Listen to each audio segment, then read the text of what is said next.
Every Monday to Friday, this is Peter Lewis's Money Talk. Money Talk. Good morning, it's Thursday the 29th of June. This is Peter Lewis welcoming you to my podcast Money Talk.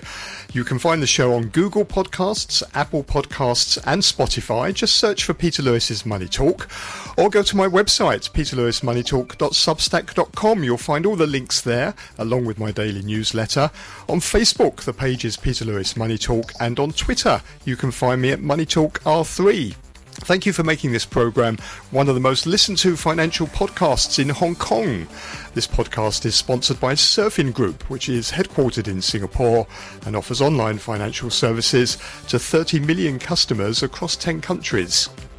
In today's business and finance headlines, profits earned by China's industrial firms dropped 18.8% from a year earlier to 2.7 trillion yuan in the first 5 months of 2023, amid stalling economic recovery, weak demand and margin pressures.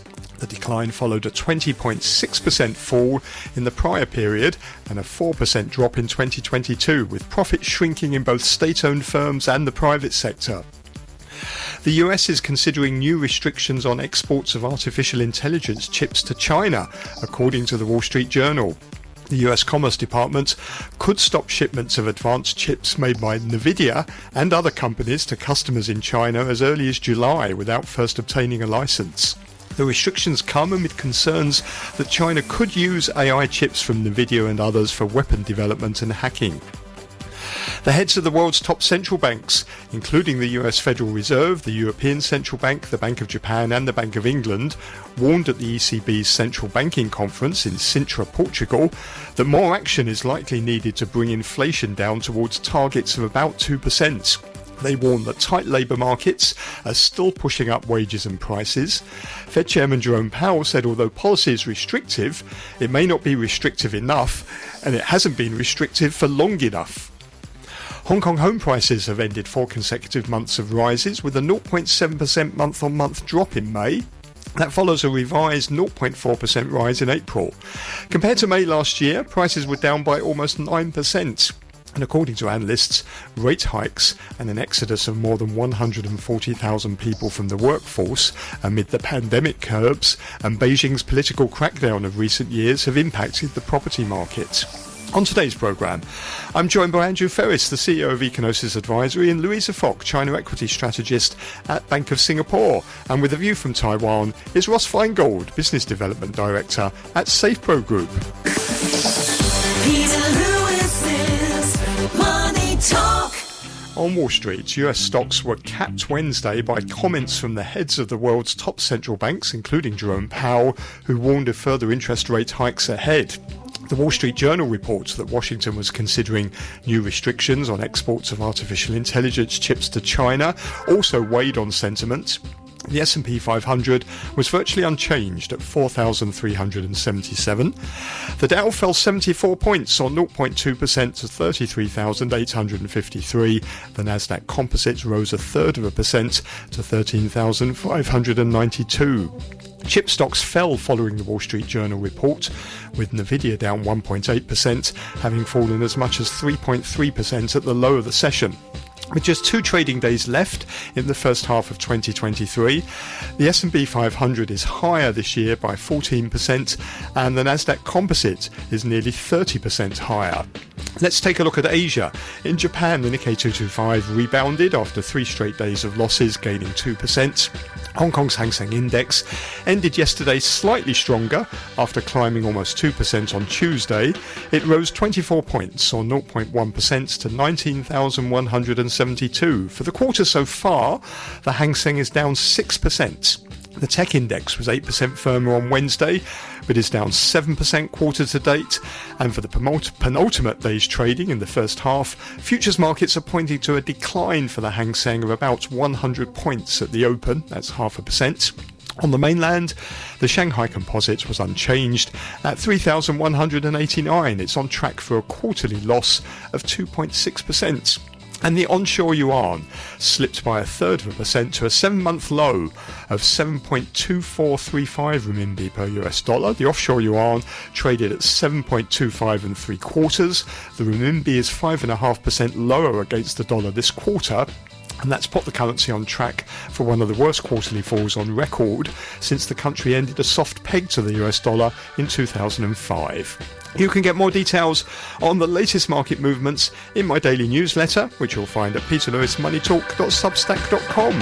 Every Monday to Friday, this is Peter Lewis's Money Talk. Peter Lewis's Money Talk. Time to welcome our guests. We have with us Andrew Freris, the CEO of Ecognosis Advisory. Very good morning to you, Andrew, over in London this morning, so thank you for staying awake for us. Delighted, thank you. And also with us here with me in the studio is Louisa Fock, who's China Equity Strategist at the Bank of Singapore. Morning to you, Louisa. Morning, Peter. Let's start with the markets. As you heard there, the Hang Seng slightly stronger yesterday, but a disappointing quarter so far. The Hang Seng's down 6% over the quarter. The tech index down 7% quarter to date. On the mainland, the Shanghai Composite on track for a quarterly loss of 2.6%. And then the CSI 300 index of the largest listed stocks in Shanghai and Shenzhen has fared even worse, losing 8.6% since its January high. Louisa, we regularly talk about the China markets on this programme. I think when we sat down and talked at the beginning of the year, this wasn't really expected, was it? What do you think has gone wrong? I think looking ahead in the coming 6 months or the second half, I think two key drivers that the market will be closely watching for. First of all, definitely is the target easing measures. We do expect that, and I think the market has been building up expectations that there will be target easing measures to be launched and a step up in terms of that. So far, we have seen cuts in several of the benchmark lending rates and also at the new energy vehicle sectors. We saw the announcement of the tax purchase tax exemption, but that we believe that we need more to restore consumer and investor confidence. That's first thing. Secondly, I think the geopolitics. It is definitely delighted to see Blinken finally made a visit to China this month. So more positive senior officials engagements is what the market is looking ahead to. And I think in July, media has been reported that Yellen is highly likely to visit Beijing, despite you've mentioned that the executive order is also likely to be coming to completions very soon. Andrew, what's your prognosis of what's gone wrong for the Chinese markets? I don't think there's something going wrong. There are a number of factors that have been at work very quietly in the background, but affecting primarily expectational aspects, and that is people simply, I wouldn't say refusing. People say, I'm refusing to spend. People are spending as much as they think they owe to. And in China, of course, retail sales have been, let's say, at best weak. Then, of course, the most important factor for me, simply single biggest number that I've seen is the numbers for prices in the 70 big Chinese cities where the prices have been falling, not increasing slowly, falling for nearly, I think now, 14 months. If that doesn't affect expectations, I don't know what it will. The fact that interest rates are very low simply reflects the fact that inflation in China is very low. Inflation in China is about 2%. So when the central bank cuts interest rates by 10 basis points, sounds ridiculous, but as a percentage of the 200 basis points of inflation, it is not insignificant. So what has gone wrong is, for me, is one which is impossible to measure, but and it has to be anecdotal, and therefore I cannot possibly live or die by that, and that is the 3 years of COVID had a huge resonance. It left literally the economy and the people shell-shocked, and also the completely abrupt end of the restrictions on COVID equally was a blow. It should have been a good blow, and it was temporarily, but then it left somehow numbed reactions. I have a lot of theories about that, and primarily they are medical, and therefore they are completely useless for telling me what to buy and what to sell. But all I'm going to tell you is this is not going to go away. This ailing aspect of the economy. In other words, I look at practically every single number of the Chinese published economic numbers, and all of them are not bad, but they definitely are not pointing to a 5% GDP growth this year. Well, Louisa, do you think COVID has changed the psychology of the consumer in China, and in particular maybe their spending habits, which is one of the reasons why the government is really struggling to get consumer spending back up? I think it's a combination of several factors. Wealth effect from the declining home prices is definitely one forces to play, given that it's not just China specific. If any other cities that would have home prices coming down in this kind of magnitude, it would definitely have a negative wealth impact on household spending. And I think the other things to point out is the unemployment rate. Despite the overall unemployment rate has improved, but more importantly, those that focus on the youth unemployment is at record high. That's definitely affect the spending pattern as well. But I would say that situation is not that doom and gloom, because if you look at the excess household savings that they have built up over the past year, there's actually quite a significant of excess household savings from not buying, for instance, equities, properties, other wealth management products. So I think the key is how to unleash this pool of household savings and to stimulate that.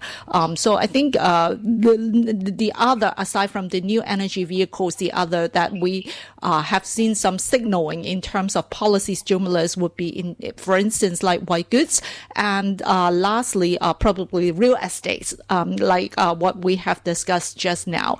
To what extent that it would be still unknown, but I think some of the possible, but maybe to a certain extent could be quite powerful, and not sure whether the government would like to take the step is, for instance, some of the home purchase restrictions are still in place in some of the cities. That is like administrative measures that could potentially relatively more powerful signal that the government is giving to the market.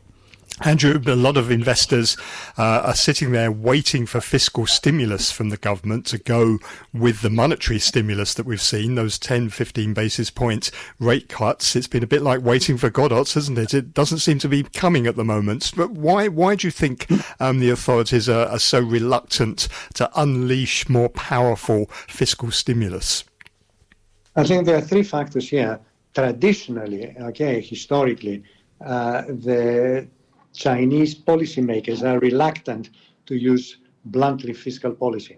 And also, they're very reluctant to see the fiscal deficit to grow more than 10%. Fiscal deficit is rather difficult to measure in China, because you either measure the central government, or if you include all the regional authorities, you're going to get very different figures. As it would be the case if, for example, in the United States, not only you had the fiscal deficit of the Fed, but also you have the fiscal deficit of the 30 states.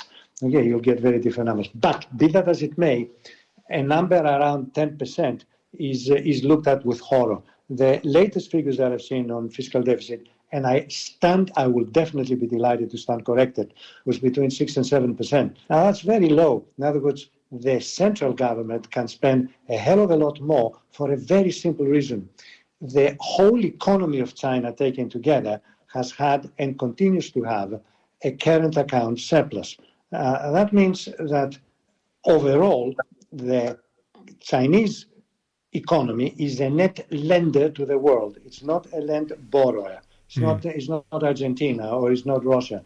And that means that net lenders don't go bankrupt, which means that the central government can borrow a hell of a lot more without affecting either the price of the yuan, or for that matter, the sovereign ranking of China. That's my second point. The third point is they will not do this. They will not do this because they have seen what happens in the United States, which is a completely irrelevant example. They have seen what happens in Japan, which is a very relevant example, a huge fiscal deficit, and nothing has happened to the economy. Why? Because Japan also is a net lender to the world. Hello, this is very basically 101 accounting. So we are back to very modest, slow monetary policy. And that is not going to, let's say, start the party anytime soon. So, Louisa, when you look at the markets, when you look at the valuations in the markets, the MSCI China Index, it's trading at about 10 times forward earnings. That's quite a way below now the 5-year average, which is over 12 times earnings. Do you get tempted when you start to look at the markets at these sort of levels and these sorts of valuations? I think if I look at it, I'll probably look at it from two perspectives. From like what you've mentioned, from a historical perspective, it's definitely not demanding. But then I think this is also quite a lot of the risk that has been baked in from a risk premium perspective. Going back to the topics that I've just mentioned is the geopolitics because of the tensions. So that's why to help to re-rate as part of the risk premium to coming down, positive dialogues or engagement from senior officials of both US and China is definitely something to watch out for. Secondly, the other dimensions that I will look at is China, nevertheless, is still part of the emerging market. So from a valuation discount perspective, it's trading at quite a bit of discount, like about 14%. Versus the MSCI emerging market. If I have a historical horizon, it's definitely one of the low. What it means is that there's already quite a lot of pessimism has been baked in for China as well.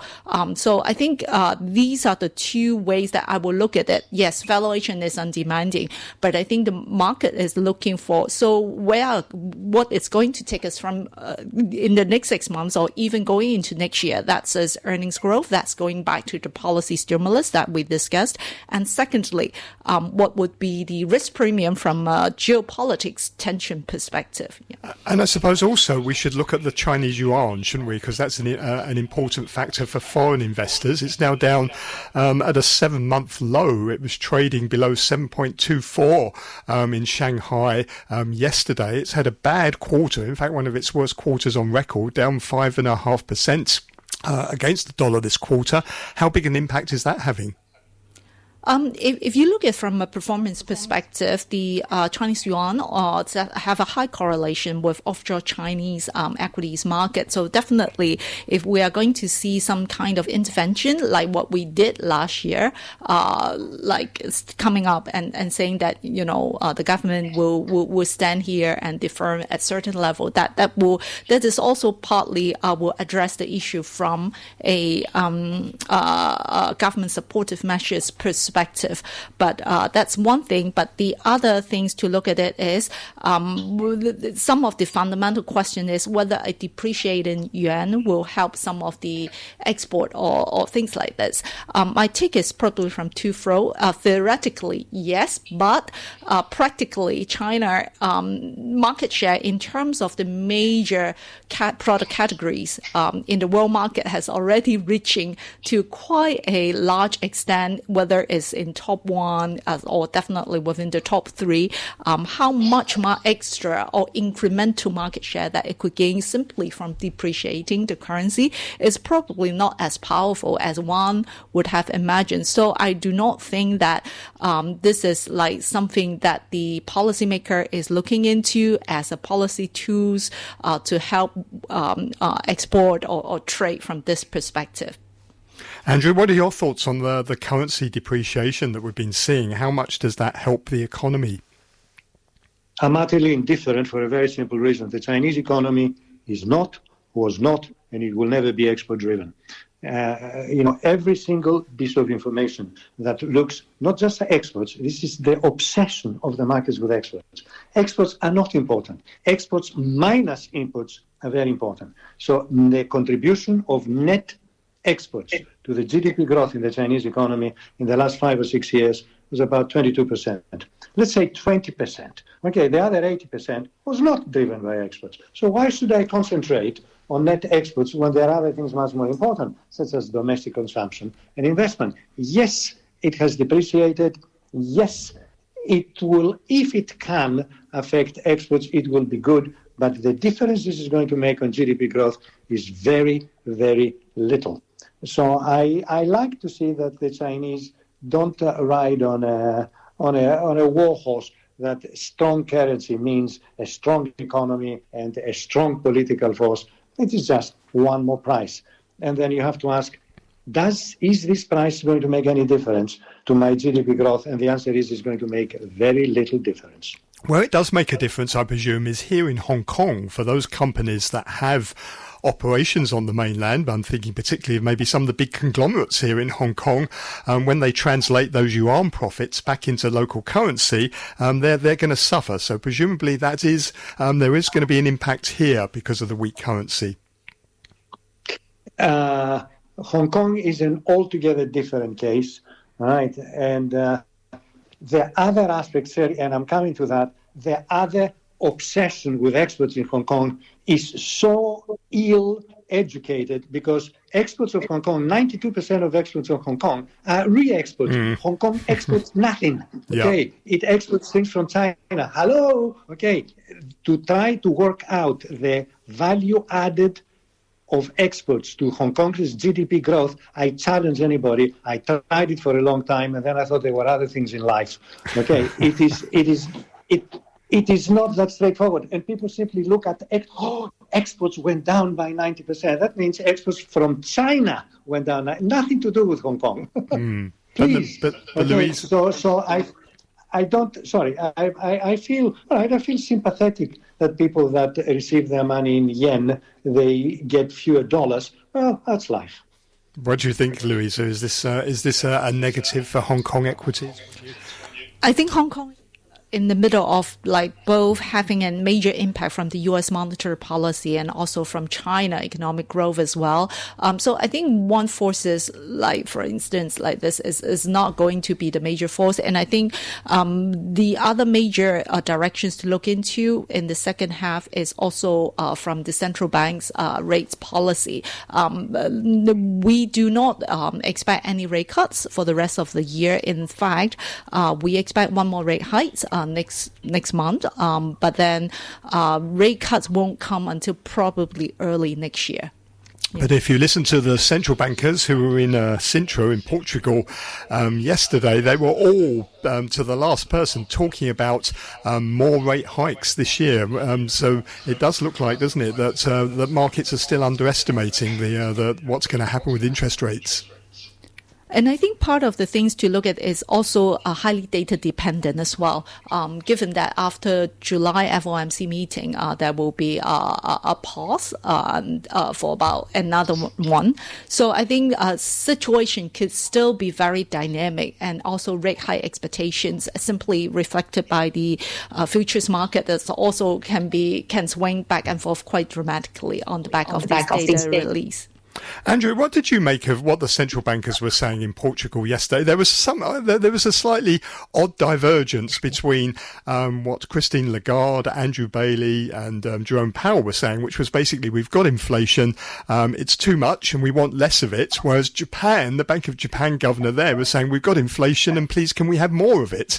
I was going to tell you, these central banks meetings illustrate, I'm sorry, I want to be very rude, the abject ignorance of the four biggest economies in the world, okay, United States, Europe, European Union, Japan, and China. China is just cutting interest rates. And they go around, they have the temerity to say that central banks are increasing interest rates. Well, 1/4 of the central banks don't. And then the other 1/4, half, not only they are not cutting interest rates, okay, they want more inflation. So, it is so ethnocentric that it drives me absolutely bananas.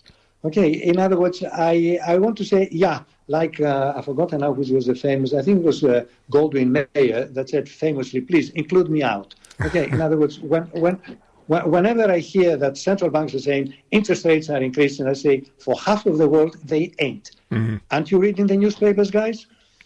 Well, that's because I suppose if you look at Asia in particular and maybe the emerging markets, they've done quite well, haven't they, at getting inflation under control. So they're not under pressure to raise interest rates. It just seems to be in the West, in Canada, in Switzerland, the UK, Europe, US. That's where rates are going up.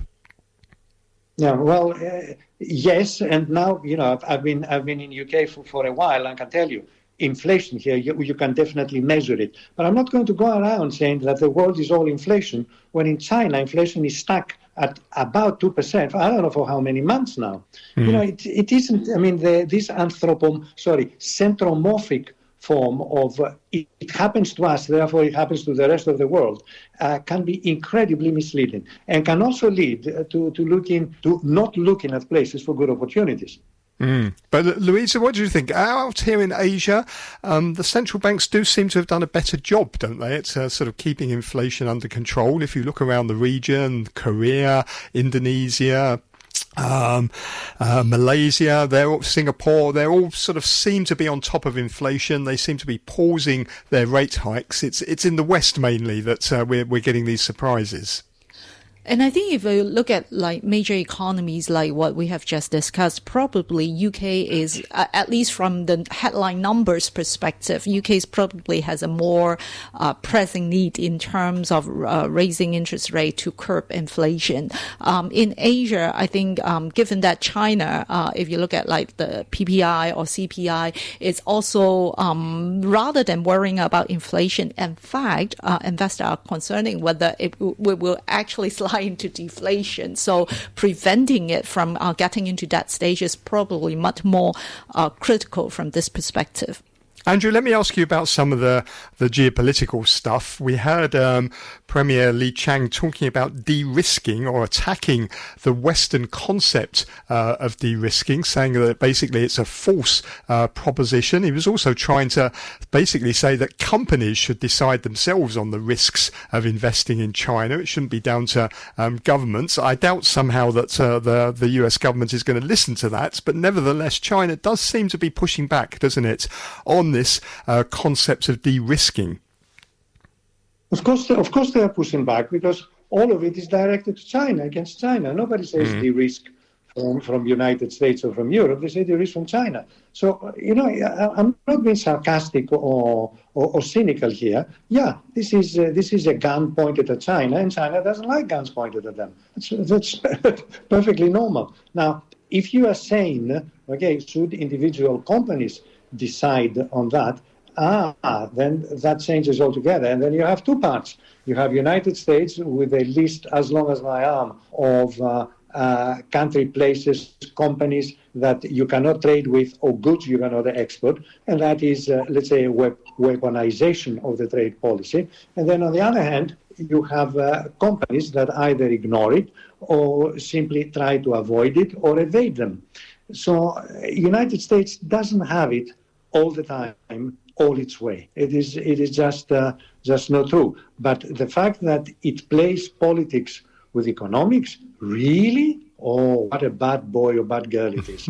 Oh, come on. But they're all doing it, aren't they? They're all doing it. So hypocritical. Okay. I mean, I find it ironic that when China says companies should be allowed to decide on the risks separate from their governments, that's, of course, not what China would allow companies to do on the mainland. Thank you. I didn't want to say that would have been a little bit politically incorrect, but you are absolutely right, yes. But it is okay. It is the same, you know, I look at it the same way when people say that China is arming. I say, so is United States, so is India. Hello. Okay, it's not just everybody else does that, and therefore China should not be doing this. You're absolutely right. The world is a very strange place. I would say the world is a very hypocritical place. Certainly is. Louisa, I mean, this is going to get worse, though, isn't it, by the sounds of it? The Biden administration, according to the Wall Street Journal, talking about even more restrictions on chip exports. It didn't specifically mention China, but clearly China is the country that's in mind because it fears, what some of these high-powered chips from companies like NVIDIA are going to do. We're going to have to brace ourselves for more export restrictions, aren't we, and more sanctions and tariffs in the second half of the year. That's why at the opening of the discussions we mentioned about geopolitics and obviously dialogues between the officials. Like, for instance, we're not going to say that Yellen's visit will turn everything around. This is not the expectation, and this is not going to be the case. But at least ongoing discussions is a way that investor would like to see. In terms of these sanctions, I do believe that over the past couple of years we've seen it coming into different sectors, ranging from, for instance, telco equipment or or energy play. So I think what the market really looking for is clarity.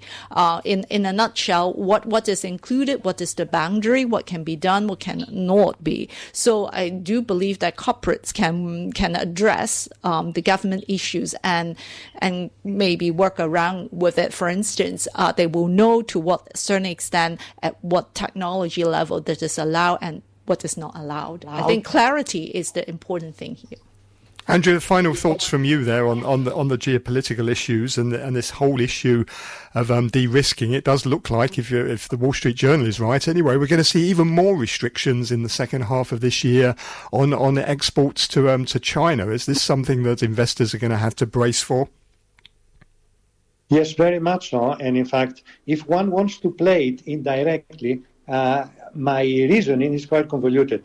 Look, the restrictions of exports to China are primarily, if not exclusively, are related to microchips that can be used for defense. Full stop. You know, the United States is not interested in sound chips for Barbie dolls that say, hello, Ken, hello, Ken. They are really not including this at all.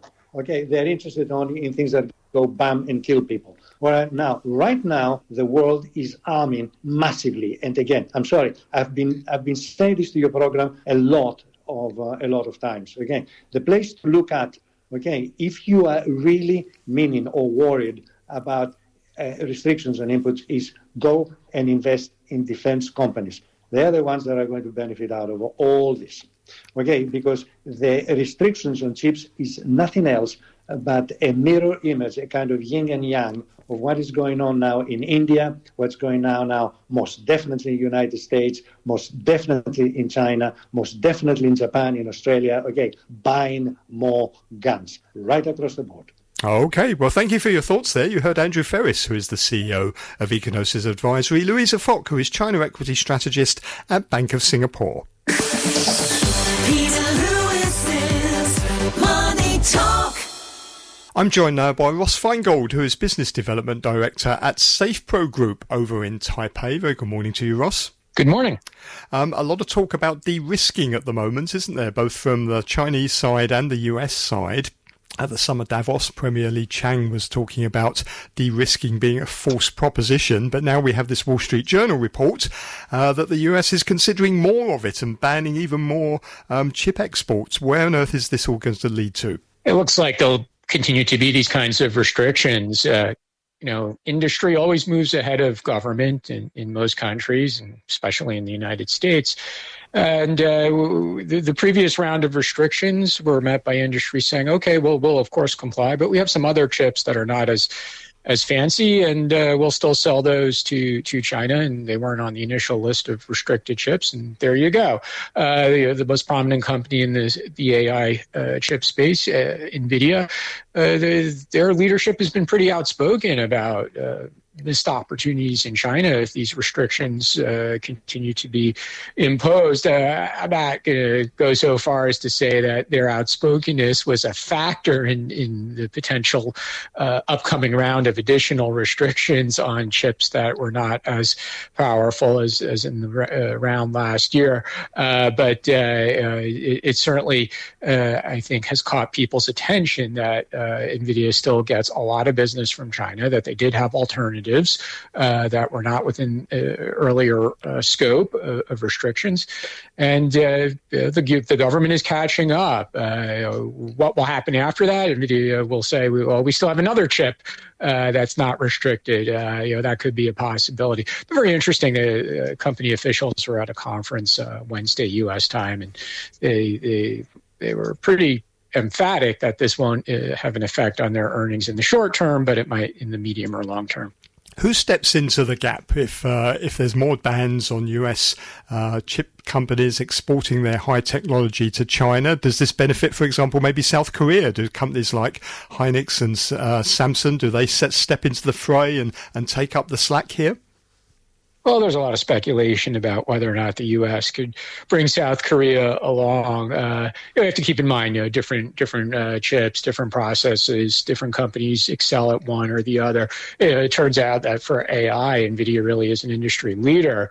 But South Korea, earlier in this round of tech restrictions had been sending signals that they were reluctant to play along with the U.S. and they were reluctant to join Chip 4 alliance with the U.S. and Taiwan and Japan. But it's pretty clear in the last few months when it comes to security issues, including cooperation with not just the United States but Japan as well, that President Yoon is, when he's got to make a decision, when he's got to pick a side, for now he does seem to be picking the side of the U.S. So I wouldn't assume that South Korea won't go along.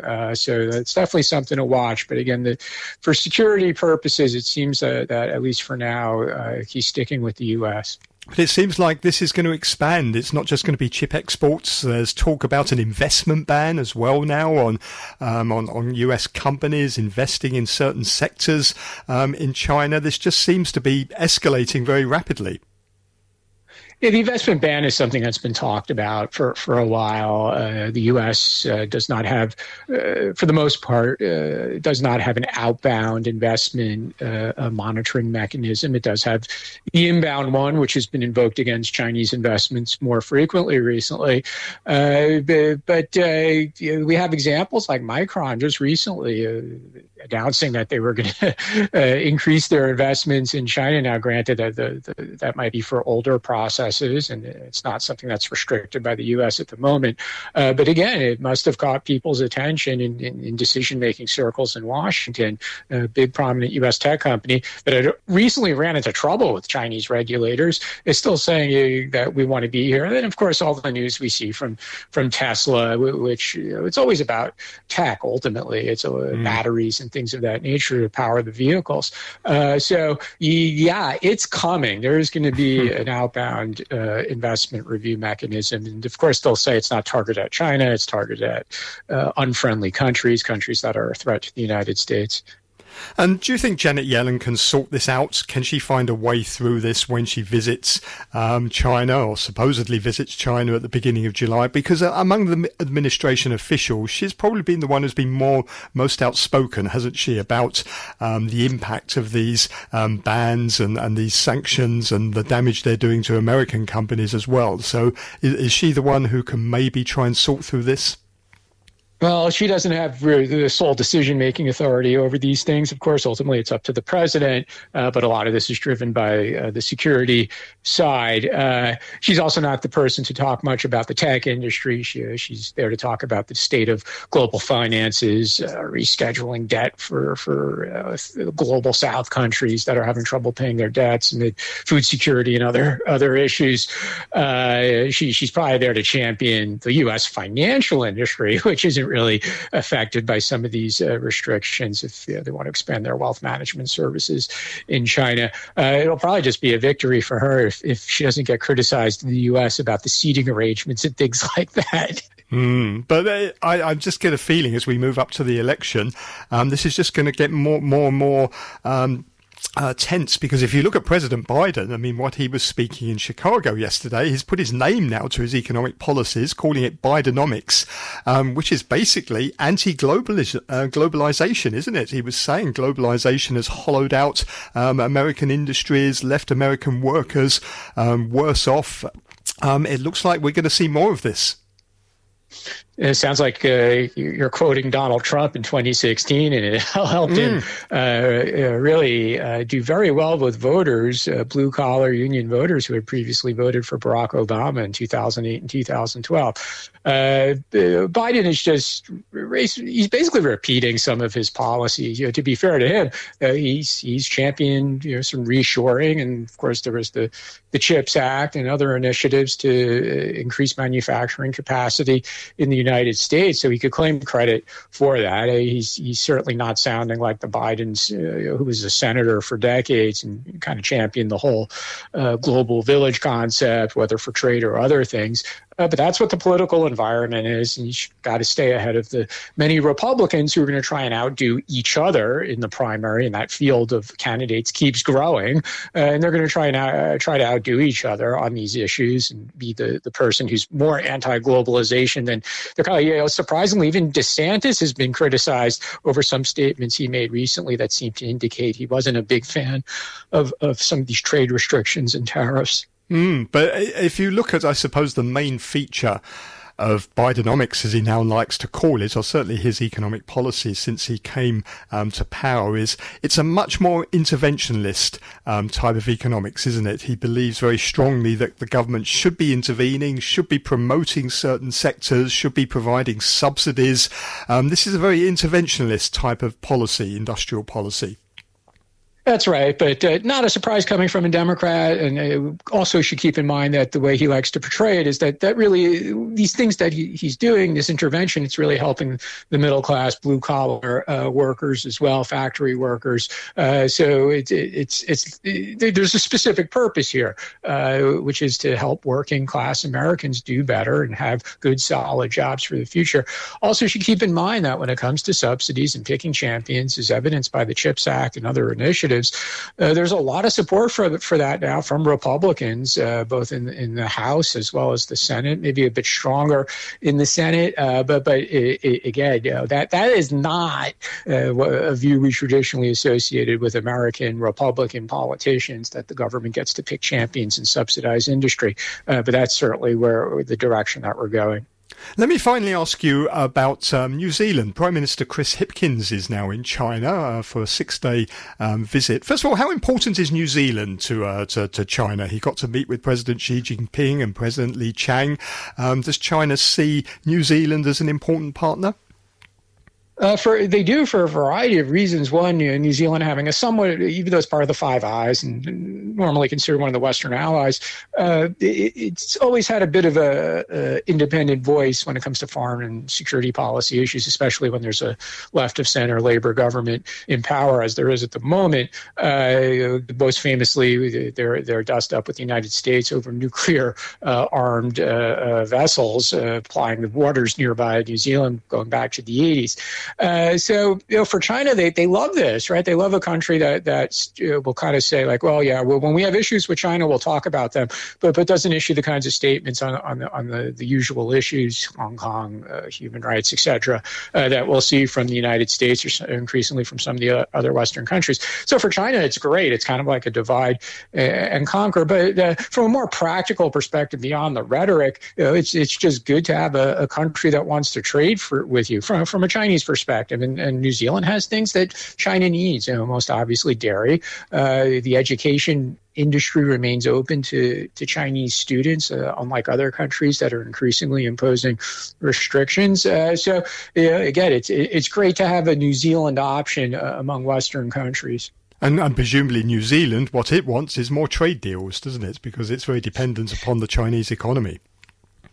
Well, the prime minister made that very clear. He brought a big delegation with him. In fact, the delegation was so big, they even made the news that they had to have a backup plane in Manila because they can't rely on their own government aircraft. And because he had this large, maybe if it was just him and his aides, their backup plan could have been to fly commercial. But I could see where if they can't rely on the plane, it would have been hugely embarrassing if such a large delegation was stuck in Beijing waiting for the aircraft to be repaired.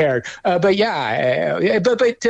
keep in mind that in the last 6 months, as we sort of got to the end of COVID, and then when China did eliminate the COVID restrictions, there's been Germany, there's been France, there's been New Zealand, there's been some smaller countries that don't get as much attention, but the head of government bringing the business leaders to China, New Zealand is certainly not unique in that regard. Okay, well, Ross, always good to talk to you. Thank you very much indeed. That's Ross Feingold, who's Business Development Director at SafePro Group. Thank you for listening to Money Talk this morning. You can find more business and finance information from around Asia in my daily newsletter, which is at peterlewismoneytalk.substack.com. On tomorrow's programme, I'm joined by Francis Lun, the CEO of Geo Securities, and Frederick Chu, Managing Director at Magnum Research. With a view from Australia is Toby Lawson, the CEO of Staten Partners. Bye for now. Money Talk